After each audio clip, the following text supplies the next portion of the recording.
ब्रह्मचर्य का रक्षा तभी वो उपासक कर सकता है जब सर्वतो भावेन ब्रह्मचर्य होगा।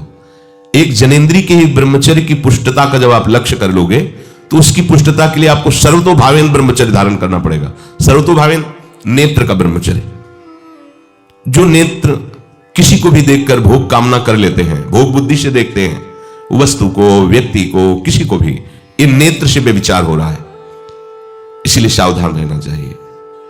जैसे नाटक, सिनेमा आदि हैं, वहां तो जान रहे हो चित्र हैं, पर उनमें जो अभिनय करने वाले जन हैं वो तो संसारी जन ही है ना।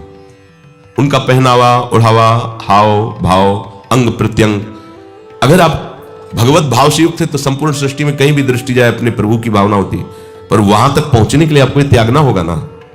आप किसी का अनुकरण न करें, आप अपनी स्थिति को देखें। अगर आप किसी का अनुकरण करते हैं कि हमने उनको देखा है वो टीवी देख रहे हैं, तो टीवी में क्या देख रहे हैं, कहां स्थिति है, हमें क्या पता। हमको जहां पहुंचना है उसके लिए हमारे लिए बाधक है, हमें नहीं देखना है। अगर आप माना कि कोई नाटक ही देख रहे हैं, कोई ऐसे सीरियल ही देख रहे हैं, पर उसमें अभिनय करने वाले तो संसारी भोगी पुरुष ही है ना, आप कोई त्यागी जितेंद्रीय महात्मा को थोड़ी देख रहे हैं। तो उस देखने में तन्मयता आती है, जिसको हम देखते हैं उस पर हम आसक्त होते हैं, तभी तो उसका सुख दुख अनुभव होता है। देखो कोई ऐसी रोने वाली सीन आए तो रोना आ जाएगा, हंसने वाली आ जाए तो हंसना आ जाएगा, ऐसे तो उसका प्रभाव हम पर पड़ रहा है ना। तो हम किसी के अभिनय करने वाले के अंग प्रत्यंग को देख रहे हैं और वो कामुक होकर कोई काम चेष्टा कर रहा है या कोई ऐसा, वो सारा का सारा मन कवर कर रहा है आपका, और एकांत होते ही फिर जो मन अपना मनमानी करवाएगा आप नहीं सह पाएंगे। इसलिए नेत्र का ब्रह्मचर्य सबसे पहले शुरू कीजिए।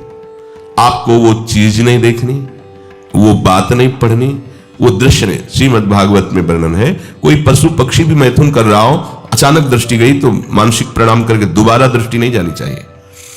इसलिए लिखा है कि आप एक धनुष भूमि को देखकर, एक धनुष, इसमें किसी की हानि नहीं होगी, आपकी भी हानि नहीं होगी, आप एक धनुष भूमि देख करके ही चलिए। मतलब बहुत लंबी दूरी देखने की जरूरत नहीं है, बहुत दृष्टि उठा करके इधर उधर गर्दन हिलाने की जरूरत नहीं है। और जैसे कि कोई टक्कर मार सकता है, तो देखो जिनको प्रारब्धानुसार टक्कर लगनी होती है ना, वो चाहे जितनी सावधानी से चलो, वो प्रारब्ध आकर के दंड देता है। अन्यथा सीम की चाप सके को तासु बड़ रखवार रमापति जासु। आप जा रहे हो भगवत चिंतन करते हुए, तो प्रभु का नाम आपका पहरेदार अंग रक्षक है, कोई बाल भी बांका नहीं कर सकता। आपका प्रारब्ध यदि आया है, प्रभु से पास हो गया है कि आपको ये दंड मिलना चाहिए, फिर मिलेगा। आप निश्चिंत रहिए, निर्भय रहिए। प्रभु का जो विधान है वो मंगल करने वाला है। देखो इतने बड़े महापुरुष पूज्य श्री राधा बाबा श्री आद्याशक्ति भगवती की प्रसन्नता की आराधना कर रहे हैं, क्योंकि श्री कृष्ण हमारे पति हो, इस सिद्धांत की पुष्टता के लिए। और पैर फिसल जाता है, स्नान करने जाते हैं, खड़ाऊ पहने हुए थे और अंग टूट जाता है, दवा नहीं लेते, बांस की खिपचाल बांधकर पुनः अनुष्ठान में बैठते हैं। बलिहारी ऐसी सामर्थ्य की, ये भागवतिक प्रारब्ध ऐसे महापुरुषों को भी दंड दे देता है। देखो ना, ऐसे महापुरुष जो ऐसी ऊंचाई पर पहुंचे हैं और इतने भागवत भजन में नियम निष्ठ है, उनको भी प्रारब्ध दंड दे रहा है शरीर को। तो अपने को इससे निश्चिंत हो जाना है। जो होना है उसे रोक नहीं सकते, जो नहीं होना उसे कोई कर नहीं सकता। अपने आराध्य देव के चिंतन में ज्यादा नेत्रों को इधर उधर दौड़ाने की जरूरत नहीं है। नेत्र का ब्रह्मचर्य, फिर वाणी का ब्रह्मचर्य, बहुत बड़ा प्रभाव पड़ता है इससे। यदि आप जवान से अश्लील बातें, गंदी बातें, कामुक बातें करेंगे तो आप ब्रह्मचर्य रह ही नहीं सकते। अगर आप वाणी से परस्पर शरीर आकर्षण वाली बातें करेंगे, बेट उसको देखा तुमने क्या, बस आप गए। चाहे वो स्त्री शरीरधारी साधक हो या पुरुष शरीरधारी, परस्पर आकर्षण संबंधी यदि वाणी खुली आपकी, तो वाणी के व्यभिचार से आपका जनेन्द्रीय का व्यभिचार प्रारंभ हो जाएगा। आप रोक नहीं सकते, नहीं रोक सकते। इसलिए वाणी से भी कोई ऐसी वार्ता ना कीजिए जिससे आपके अंदर काम वेदना बढ़े। श्रवणेन्द्रिय का, कान से गंदी बातें, व्यभिचार की बातें, कामुक बातें सुनना जिससे हमारे हृदय में कामना जग जाए, बिल्कुल नहीं।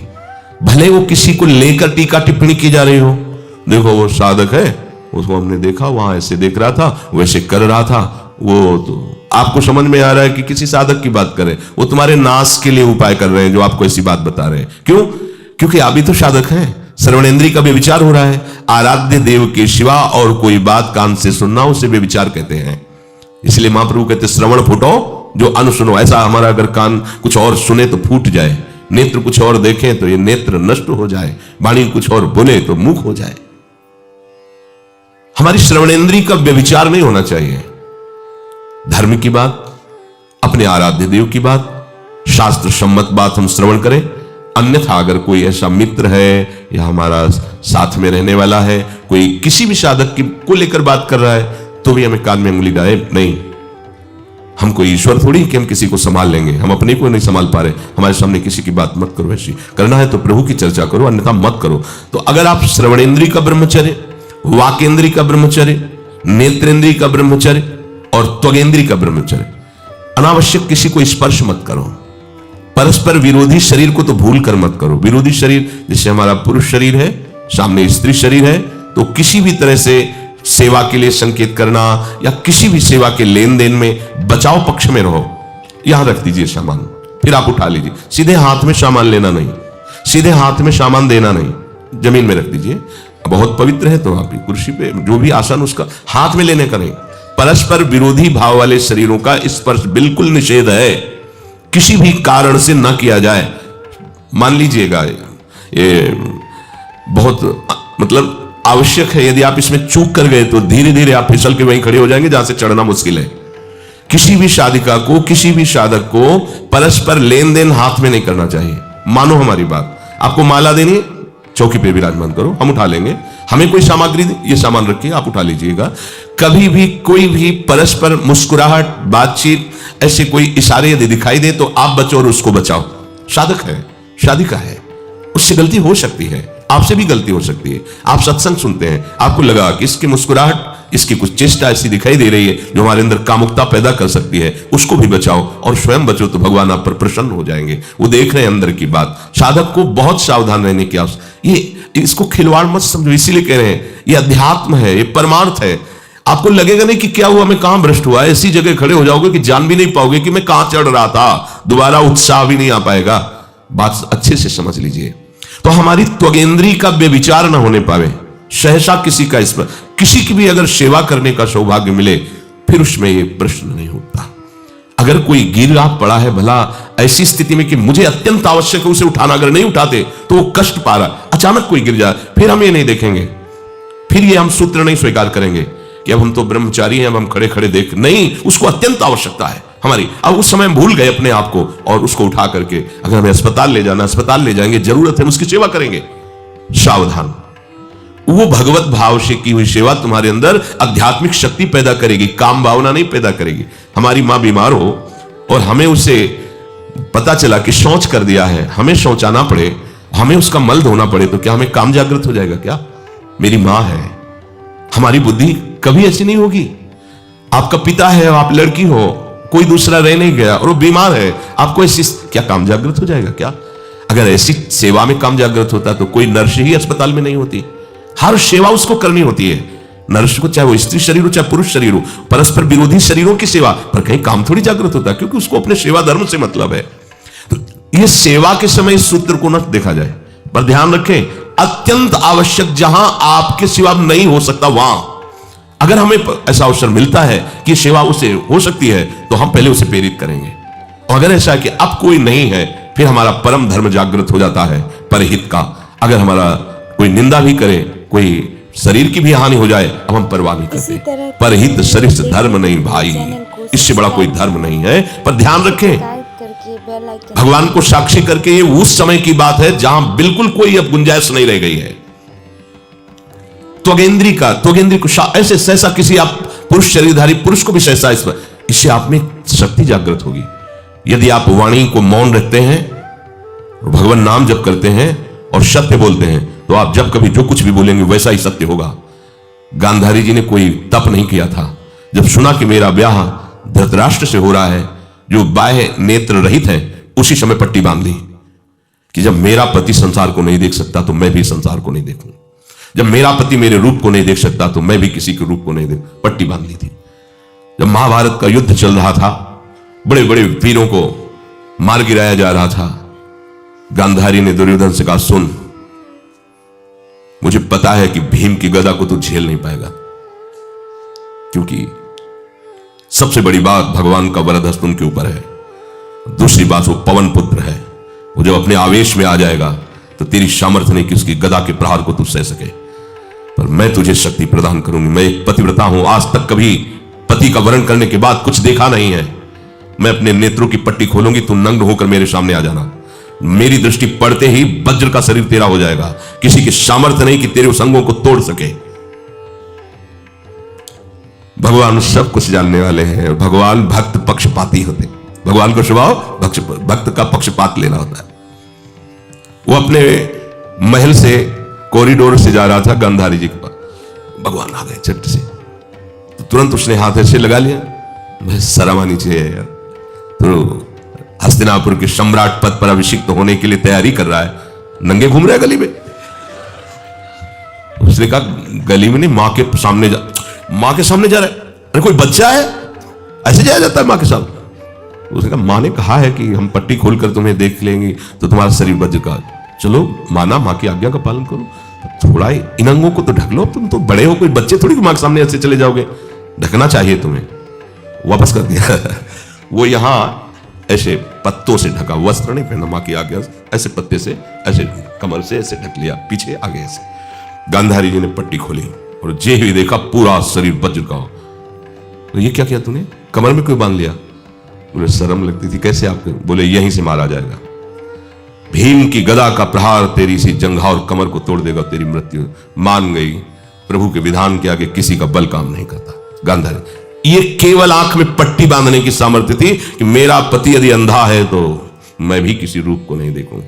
अगर आप वाणी में संयम में रहते हैं ना, वो और भजन करते हैं और सत्य बोलते हैं, तो आप जो बोलेंगे वही होगा। पर ऐसा कुछ अनर्थ वो बोलता ही नहीं, क्योंकि ऐसा संयमी जान जाता है कि इन सब का फल भगवत प्राप्ति है, किसी को कष्ट देना नहीं है। एक एक इंद्री का जब आप ब्रह्मचर्य संयम करोगे तब आपका वीर संयम होगा। ध्यान रखना, आप नेत्रेंद्री से गंदे चित्र देखें, श्रवणेंद्री से गंदी बातें सुने, वाणी से गंदी बातें बोले, रसेंद्री से गंदा भोजन करें और सोचे ब्रह्मचर्य रह जाएंगे, तो बिल्कुल नहीं, कदापि नहीं। ब्रह्मचर्य कोई खिलवाड़ नहीं है। जो ये तो हुआ इंद्रियों का, फिर आता है अंतःकरण का ब्रह्मचर्य। हमारा मन काम की तरफ तभी जाता है जब उसको निज सुख नहीं मिलता। ध्यान रखना, सृष्टि में जितने भी दुर्गुण दुराचार होते हैं उनमें दो प्रधान होते हैं, एक काम भोग और एक धन, और सब छोटी मोटी बातें हैं। प्रायः जितने भी हिंसा होंगी, जितनी भी भयानक घटनाएं होंगी, भयानक युद्ध होगा, उन दो में अंतर्गत ही होगा, दो के अंतर्गत ही होगा। या उसका कहीं ना कहीं काम से संबंध, स्त्री संबंध से या धन संबंध से है। चाहे जो भी घटना हो उसको देख लेना, प्रधानता दो में ही होगा, कंचन और कामिनी। कीर्ति में कीर्तिवान तो कोई बिरले ही होते हैं, तो वो तो बहुत आगे की बातें हैं। पर प्रायः जितने भी युद्ध हैं, जितनी भी हिंसा है, जितना भी भयानक कुकृत्य है, इन दो में ही होता है। उपासक को ये बात समझनी चाहिए, मन को समझाना चाहिए, सच्ची मानी। मतलब वाणी में शब्द नहीं होता इन बातों को बताने का, यदि कहीं मन को समझाना चाहिए। देखो, अपने लोग उपासक हैं, हम जहां जहां आसक्त हो रहे हैं उसमें हमारे मन का केवल भ्रम है। शरीर के द्वारों में कहीं सुख है, घृणित द्वारों में कहीं सुख है।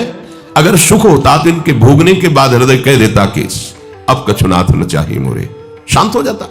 फिर ऐसा क्यों होता है कि उसको एक जगह तृप्ति नहीं होती, क्योंकि वहां सुख है नहीं। फिर सोचता है शायद उसमें हो। पूरे के पूरे युग के युग व्यतीत हो गए, कल्प के कल्प व्यतीत हो गए भोगते हुए, क्या सुख मिला? क्या स्त्री शरीर सोचता है पुरुष शरीर में सुख है, पुरुष शरीर सोचता है स्त्री शरीर में सुख है, या आदि आदि। अगर सुख होता तो पूरे ब्रह्मांड में पशु पक्षी कीड़ा मकोड़ा सब मैथुन धर्म से युक्त है, ये सब सुखी हो जाते हैं ना। जो जितना भोगा सकते उतना ही दुखी है। देख लो, अशांत, क्लिष्ट, परेशान और पापाचरण युक्त, ये क्या है? मन को समझाइए। वैरागी भगवत मार्ग का पथिक मन के द्वारा ऑपरेशन करता है हर वस्तु का। ये सब, इसको ऐसा ना समझे कि बड़ी गुप्त बातें हैं। गुप्त बातें हैं प्रिया प्रीतम के दिव्य चिदानंदमय रहस्य की, ये गुप्त बातें नहीं, इनको समझो खोल करके।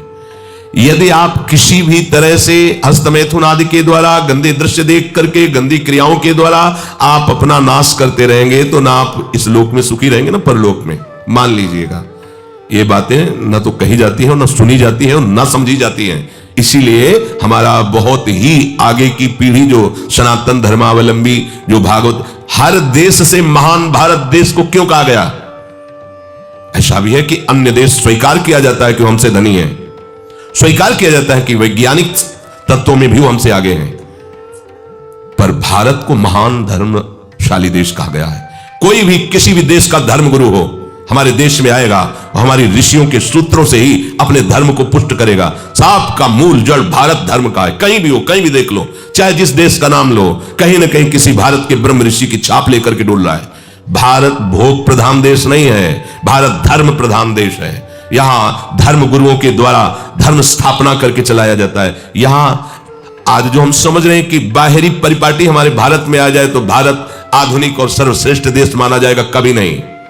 भारत अपनी परिपाटी से चलता है, तब सब देशों के ऊपर राज्य करता है। किसी भी देश में न पतिव्रता मिलेगी न यति मिलेगा, ब्रह्मचर्य का कहीं नामो निशान नहीं मिलेगा। यह भारत देश में ही मिलेगा। यहां ब्रह्मचारी मिलेंगे, यहां सती मिलेंगे, यहां प्राणपण से धर्म का पालन करने वाले मिलेंगे। अब हमारे जो नई पीढ़ी है वो आधुनिकता को स्वीकार कर रही। गर्लफ्रेंड, बॉयफ्रेंड, कौन सा रिलेशन है, लिव इन रिलेशन, ये हमारे कहीं किसी भी धर्म ग्रंथ में लिखा हो तो आप बता दीजिए। बाल्यावस्था से आज तक जितने भी धर्म ग्रंथों का स्वाध्याय हुआ, कहीं भी लिखा हो तो ये बोलो सर्वनाश का स्वरूप है कि नहीं है? अभी बच्चा ना तो लोक को जानता है, ना परलोक को जानता है, ना हित को जानता है, ना अहित को जानता है। अभी उसका ब्रह्मचर्य किसी काम लायक नहीं हुआ और वो उतर गया व्यभिचार में। क्या होगा उसका जीवन? क्या होगा जीवन? चाहे वो स्त्री स्वरूप में चाहे पुरुष स्वरूप में हो, क्या बिना संयम के ये पशुता के व्यवहार से किसी की ना लौकिक उन्नति होती है ना परमार्थिक उन्नति होती है? पर कौन सुनेगा? यही कहा जाएगा पुराने जमाने के शास्त्रों को केवल वर्णन कर रहे हैं, ये क्या जाने आधुनिक जमाने को। तो आधुनिक जमाने की दशा क्या, और यहां खोल करके देखो। कोई बात नहीं, दोस्त बनाना कोई बुरी बात नहीं, इस बात को हम मानते हैं। स्त्री शरीरधारी पुरुष शरीर को मित्र बना सकता है, कोई दोष नहीं। पुरुष शरीरधारी स्त्री को मित्र बना सकता है, कोई दोष नहीं। लेकिन मित्र का क्या कर्तव्य होता है? कुपंथ निवार सुपंथ चलावा, कुमार्ग से हटा करके सुपंथ में चलाना, उसकी समस्याओं को दूर करके उसको आनंद में से युक्त करना, उसको सहयोग करना, ना कि शोषण करना। दोस्ती कहते हैं उसके दुखों को मिटा करके उसको शांति और सुख के मार्ग में ले जाना। इसीलिए ये जो आधुनिकता बढ़ रही है, ये जो खान पान गलत हो रहा है, ये जो दर्शन गलत हो रहा है, तो इस जमाने में ब्रह्मचर्य ये केवल शब्द ही लिखा मिलेगा, जीवन में नहीं मिलेगा। नए नए बच्चे व्यसन कर रहे हैं, नशा कर रहे हैं, गंदे आचरण कर रहे हैं, क्या होगा? कैसे आगे कोई समझेगा शास्त्र क्या है, धर्म क्या है, बल क्या है? आज नवयुवक 16 से 28 के बीच में कोई ऐसा नहीं दिखाई देता है जिसमें आध्यात्मिक थोड़ा भी बल हो, काम क्रोध आदि सहने की सामर्थ्य हो। अपने बूढ़े माता पिता को थप्पड़ मार रहे हैं, बूढ़े माता पिता को गाली दे रहे हैं। बूढ़े माता पिता जिन्होंने खवा पिला के इतना बड़ा, उन्हें अनाथालय भिजवाया जा रहा है, उनको छोड़ दिया जा रहा है। आप विदेश घूम रहे हैं, उनके खाने की व्यवस्था घर में नहीं। क्या है ये? आज आधुनिक विद्या का ये प्रभाव है। विद्या विनयम ददाति, जो अपने वयोवृद्धों की सेवा नहीं कर सकता वो क्या विद्या पढ़ा? जो दूसरों की रक्षा नहीं कर सकता क्या विद्या पढ़ा? क्या विद्या का यही स्वरूप है दूसरे का शोषण करना? क्या विद्या का यही स्वरूप है कि शराब पीना, ड्रग्स का ये नशा करना? ये क्या विद्या सिखाती है? वो कहा जाता है आज तो आधुनिक विद्या बढ़ रही। मुझे लगता है संयम में रहना ही विद्या का वास्तविक स्वरूप है। अपने इंद्रियों को संयम में रखना, अपने को संयम में रखना, बुजुर्गों का, गुरुजनों का, शास्त्र का, भगवान का भय रखना हृदय में। ऐसा नहीं, आप तभी निर्भय हो पाओगे यदि शास्त्र का भय नहीं, भगवान का भय नहीं, धर्म का भय नहीं, तो फिर आप वहां पहुंच जाओगे जहां भय ही भय।